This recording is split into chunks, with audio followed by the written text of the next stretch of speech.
سر بغیر کسی وجہ کے ہم لوگ کو غصہ آتا ہے, ہمارا موڈ خراب رہتا ہے, یہ ہوتا کیوں ہے؟ پہلے لوگ ایک دوسرے کو ہر ٹائم اویلیبل نہیں ہوتے تھے. اب اگر کوئی بھی خرابی پیدا ہوتی ہے ریلیشن شپ میں, یا کوئی معاملہ ایسا ہوتا ہے جو دو لوگوں کے درمیان اختلاف کا باعث بنتا ہے, تو ہم فوری طور پر ایک دوسرے سے رابطے میں آ جاتے ہیں.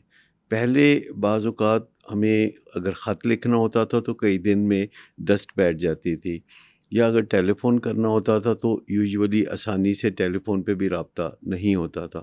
تو جو ایک پیریڈ ہے بیچ میں, جو ٹھنڈا ہونے کا پیریڈ ہے, وہ اس کا موقع مل جاتا تھا.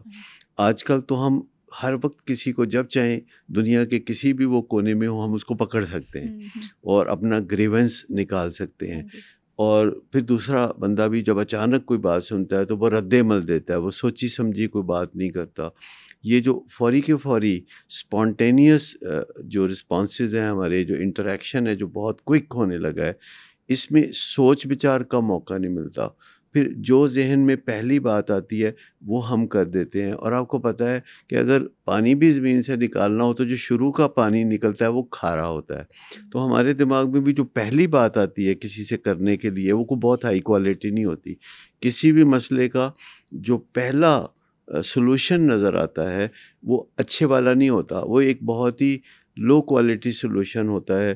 لیکن بعض اوقات ہمیں ارجنسی اتنی ہوتی ہے, ہم چیز کی اہمیت کی طرف نہیں جاتے, ہم ارجنسی کی طرف چلے جاتے ہیں کہ اس کو فوری کے فوری نپٹا لیں. امپلسیوٹی ہے, ہم صبر نہیں کر سکتے, ویٹ نہیں کر سکتے, اور ہمارا خیال ہوتا ہے کہ یہ فوری کے فوری ہماری تمنا کے مطابق ہمیں ہمارا حل مل جانا چاہیے. ہمارے دماغ کے بنیادی طور پر دو حصے ہیں. ایک ریفلیکسلی کام کرتا ہے جو ہمارا اینیمل برین ہے, جو کہ بیسکلی سروائیول برین ہے, جس میں کوئکلی رسپونڈ کرنا اس برین کا حصہ ہے. جیسے کوئی چیز گرم ہے تو ہم ہاتھ ایک دم پیچھے کھینچ لیتے ہیں, یا کہیں خطرہ ہے تو ہم فائٹ اور فلائٹ کی طرف چلے جاتے ہیں. لیکن کچھ چیزیں ہوتی ہیں جن میں سوچ بچار کی ضرورت ہوتی ہے, ہمیں کچھ وقت کی ضرورت ہوتی ہے, اور وہ ہمارا دماغ کا ایک دوسرا حصہ ہے جو خاص طور پر اللہ تعالیٰ نے انسانوں کو دیا ہے.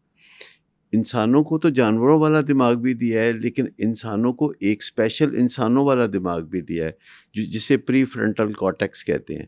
یعنی جو یہ ماتھے کے بالکل پیچھے ہوتا ہے, اور جس کے اندر سافٹ ویئرز بن رہے ہوتے ہیں, اور جس کے اندر جو سکلز ہوتی ہیں وہ ڈیولپ ہو رہی ہوتی ہیں. ایسا اپریٹس بن رہا ہوتا ہے جن کے تحت پھر ہم زندگی میں مختلف کام کرتے ہیں, امپرووائز کرتے ہیں, سولوشنز ڈھونڈتے ہیں. تو وہ کوئی 12 کے قریب سکلز ہیں جن کو ایگزیکٹو سکلز کا آج کل نام دیا جاتا ہے, جو کام کرنے میں ہماری مدد کرتی ہیں, اور ان کی مدد سے انسان پھر ترقی کرتا ہے, آگے بڑھتا ہے. جبکہ جانوروں میں اس کا کوئی بندوبست نہیں, ان کا کوئی پری فرنٹل کارٹیکس جو ہے ایکٹیو نہیں ہوتا. لہٰذا جانوروں نے ایک فلائٹ اور فائٹ موڈ میں رہنا ہوتا ہے یا فریز ہو جانا ہوتا ہے, اور ان کے اندر ہارمونز ہوتے ہیں جس کے اندر ایک پہلے سے طے شدہ ایک ایکشن ہوتا ہے جو ہارمونز کے تحت جانور اپنے عملی زندگی میں کرتے ہیں. لیکن انسان جو ہے وہ ہارمونز کے تحت بھی کام کرتا ہے, اور اس کے اوپر سپر امپوزڈ ایک سپر برین ہے جسے کانشیس کہتے ہیں, یا مائنڈ کہتے ہیں, یا ماسٹر مائنڈ کہتے ہیں.